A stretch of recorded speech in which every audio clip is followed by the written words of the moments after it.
شرح صدر ہم برابر ان کی منت سماجت کرتے رہے حتیٰ کہ وہ راضی ہو گئیں۔ ہم ان کو اپنے ہمراہ لے آئے 2 ماہ کا عرصہ گزرا ہوگا کہ وہ اپنے رضائی بھائی کے ہمراہ مکان کے پچھواڑے بکریوں میں تھے کہ ان کا بھائی دوڑتا ہوا آیا کہ میرا قریشی بھائی یہاں ہے۔ اس کے پاس سفید پوش 2 آدمی آئے، انہوں نے اسے لٹا کر پیٹ چاک کر دیا ہے۔ چنانچہ میں اور میرا شوہر دوڑتے ہوئے آئے تو اب کھڑے ہیں اور رنگ فق ہے۔ میر بڑیے شوہر نے ان کو گلے لگا کر پوچھا کیا بات ہے؟ تو آپ نے بتایا کہ 2 سفید پوش انسان آئے، انہوں نے مجھے لٹا کر پیٹ چاک کیا اور کوئی چیز اندر سے نکال کر پھینک دی، پھر پیٹ کو اسی طرح کر دیا، پھر ہم ان کو اپنے ساتھ لے آئے۔ اس بات کے پیش نظر میرے شوہر نے کہا حلیمہ میں خطرہ محسوس کرتا ہوں، چلو ہم ان کو واپس لوٹا آئیں۔ حلیمہ نے کہا ہم ان کو دوبارہ آمنہ کے پاس لے آئے تو اس نے حیرت کے عالم میں پوچھا کیوں واپس لے آئے؟ تم تو بڑے ارمان سے اس کو اپنے ساتھ لے گئے تھے۔ تو ہم نے عرض کیا بحمد للہ مدت رضات کا عرصہ پورا کر دیا ہے، ہم کسی خوف و خطری کے مد نظر ان کو واپس لے آئے ہیں۔ آپ کی والدہ محترمہ بی بی آمنہ کی وضاحت۔ یہ سن کر آمنہ نے کہا یہ بات نہیں، سچ سچ بتاؤ کیا بات ہے؟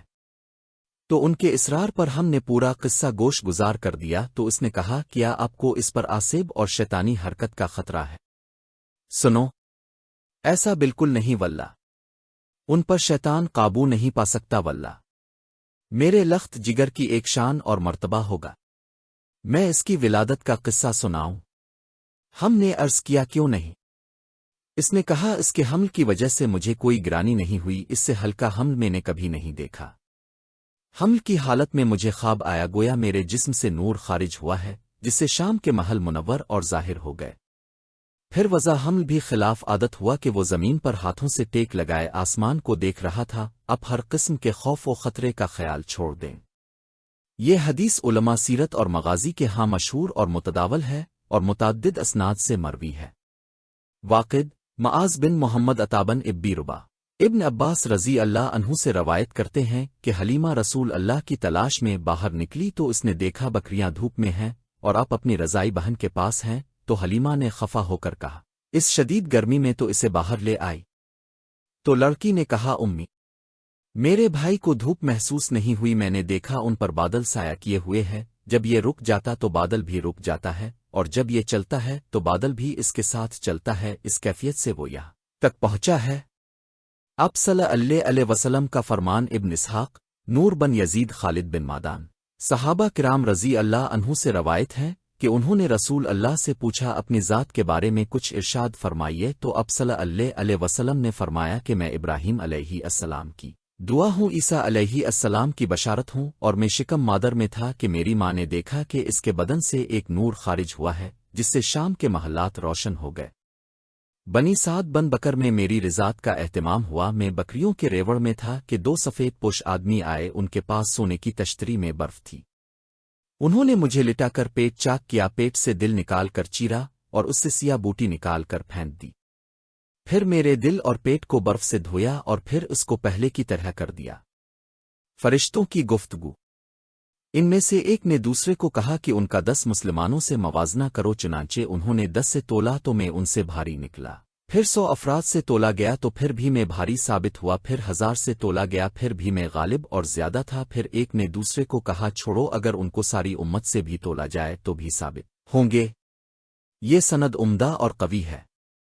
دلائل میں حافظ ابو نعیم نے عمر بن صبح ابو نعیم ثور بن یزید مقول شداد بن اس سے یہ رضاعت والا قصہ نہایت طویل بیان کیا ہے۔ اس سند میں عمر بن صبح راوی متروک، کذاب، وضع اور مصنوعی حدیثیں بنانے والا ہے، اس لیے ہم نے اس متن حدیث کو نظر انداز کر دیا ہے۔ اب کے بچپن کے حالات اب صلی اللہ علیہ وسلم ہی کی زبانی۔ ابو عمرو بن حمدان، حسن بن نفیر، عمرو بن عثمان، بقیہ بن ولید، بہیر بن سعید، خالد بن مادان، عبد الرحمن بن عمر وسلمی، عتبہ بن عبداللہ سے روایت کرتے ہیں کہ کسی صحابی نے عرض کیا رسول اللہ اب کے ابتدائی حالات کیسے تھے؟ تو آپ نے فرمایا میری رضائی ماں بنی سعد بن بکر سے تھی، میں نے بھائی سے کہا جاؤ امی سے کھانا لے آؤ، چنانچہ وہ کھانا لینے چلا گیا اور میں ریوڑ کے پاس تھا کہ 2 سفید پرندے آئے گدھ کی طرح، ایک نے دوسرے کو کہا کیا یہی ہے؟ دوسرے نے کہا ہاں، پھر دونوں نے مجھے جھپٹ کر پکڑا اور گدی کے بل بچھوڑ دیا، پھر پیٹ چاک کر کے دل نکالا اور اس کو چیر کر 2 سیاہ بوٹیاں نکالی، پھر ایک نے دوسرے کو کہا برف کا ٹھنڈا پانی لاؤ، اس پانی سے انہوں نے میرا پیٹ دھویا، پھر برف کے ٹھنڈے پانی سے میرا دل صاف کیا، اس کے بعد اس نے کہا سکینت اور تسکین قلبی لاؤ، پھر اس نے یہ دل پر چھڑک دی۔ پھر ایک نے دوسرے کو کہا اس شگاف کو سی دو، چنانچہ اس نے سی دیا اور میرے دل پر نبوت کی مہر لگا دی۔ پھر ایک نے دوسرے کو کہا ان کو ترازو کے ایک پلے میں بٹھاؤ اور دوسرے پلے میں 1000 امتی میں دیکھ رہا تھا کہ 1000 والا پڑا اوپر اٹھا ہوا تھا، مجھے خطرہ تھا کہ وہ مجھ پر گر نہ پڑیں۔ پھر انہوں نے کہا اگر پوری امت کے برابر بھی تولا جائے تو پھر بھی وزنی ہوگا۔ پھر مجھے چھوڑ کر چلے گئے اور میں سخت خوف زدہ تھا۔ پھر میں نے امی کو سارا واقعہ بتایا تو اس کو خطرہ لاحق ہوا کہ بچے کی عقل نہیں رہی، اور اس نے دعا دی کہ میں تجھے اللہ کی پناہ میں دیتی ہوں۔ پھر اس نے سواری کو تیار کر کے مجھے پیچھے بٹھایا اور ہم مکہ میں پہنچ گئے تو اس نے میری والدہ سے کہا میں نے امانت واپس کر دی اور اپنی ذمہ داری نبھا دی ہے، اور اس نے میرا واقعہ بھی بتایا تو والدہ کو کوئی فکر لاحق نہ ہوا، اور اسے بتایا کہ میں نے خواب دیکھا کہ میرے جسم سے نور خارج ہوا ہے جس سے شام کے محلات روشن ہو گئے ہیں۔ امام احمد رحمۃ اللہ علیہ نے یہ روایت بقیہ بن ولید سے روایت کی ہے، اور عبداللہ بن مبارک وغیرہ نے بھی بقیہ بن ولید سے نقل کی ہے۔ نبوت کا علم۔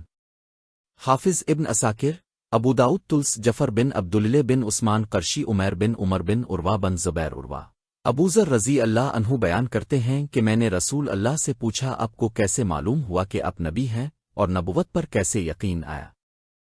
تو آپ نے فرمایا اے ابو ذر، میں بطحاق مکہ میں تھا کہ 2 فرشتے آئے، ایک زمین پر اتر آیا، دوسرا فضا میں معلق رہا، ایک نے دوسرے کو کہا کیا وہ یہی ہے؟ تو اس نے کہا ہاں یہی ہے۔ پھر اس نے کہا ان کو ایک آدمی سے تولو، مجھے تولا، میرا پلہ بھاری نکلا۔ پھر اس روایت میں شک صدر مہر نبوت کے بیان کے بعد کہا وہ چلے گئے تو گویا میں وہ تمام سرشت دیکھ رہا ہوں۔ ابن عساکر رحمۃ اللہ علیہ نے اسی قسم کی روایت ابی بن کعب رضی اللہ عنہ سے بھی روایت کی ہے، اور شداد بن اس کی روایت سے مفصل اور مبسوط بیان کی ہے۔ سلائی کے نشانات۔ مسلم شریف میں انس بن مالک سے مروی ہے کہ رسول اللہ کے پاس جبرائیل علیہ السلام آئے اور اب بچوں کے ساتھ کھیل رہے تھے، اب کو پکڑ کر گرایا اور دل چاک کر کے اس سے ایک سیاہ بوٹی نکال کر پھینک دی اور کہا کہ یہ شیطان کا حصہ ہے۔ پھر سونے کے تشت میں زمزم کے پانی کے ساتھ دھو کر سینہ میں لٹا دیا اور پھر اس کو درست کر کے سی دیا۔ لڑکے بھاگے ہوئی حلیمہ کے پاس آئے کہ محمد کو کسی نے مار ڈالا ہے، حلیمہ وغیرہ سب آئے تو اب صلی اللہ علیہ وسلم کے چہرے کا رنگ فق تھا۔ حضرت انس رضی اللہ عنہ کہتے ہیں میں نے اب کے سینے میں اس سلائی کے نشانات دیکھے۔ حضرت انس رضی اللہ عنہ کی روایت۔ حافظ ابن عساکر نے ابن وہب محمد بن حارث عبد ربو ثابت بنانی انس رضی اللہ عنہ سے روایت کیا ہے کہ نماز مدینہ میں فرض ہوئی اور 2 فرشتے رسول اللہ کے پاس آئے اور آپ کو چا زمزم کے پاس لے گئے، پیٹ چاک کر کے کچھ حصہ سونے کے تشت میں نکالا اور اس کو آپ زمزم سے دھویا، پھر اس میں علم و حکمت کو بھر دیا۔ نیز ابن وہب، یعقوب بن عبد الرحمن زہری، ابو عبد الرحمن بن عامر بن عتبہ بن ابی وقاص انس رضی اللہ عنہ سے نقل کرتے ہیں کہ رسول اللہ کے پاس 3 رات کوئی نہیں آیا۔ اس نے کہا ان میں سے بہتر اور برتر انسان کو پکڑو، چنانچہ وہ رسول اللہ کو پکڑ کر چا زمزم کے پاس لے گئے، پیٹ چاک کر کے سونے کا تشت لایا گیا، اسے دھو کر ایمان و حکمت سے لبریز کر دیا، اور یہ روایت سلیمان بن مغرے از ثابت از انس رضی اللہ عنہ بھی مروی ہے۔ صحیحین میں حدیث اسرا میں یہ مذکور ہے کہ اس رات آپ کا شک صدر ہوا اور آپ کا دل آپ زمزم سے دھویا گیا۔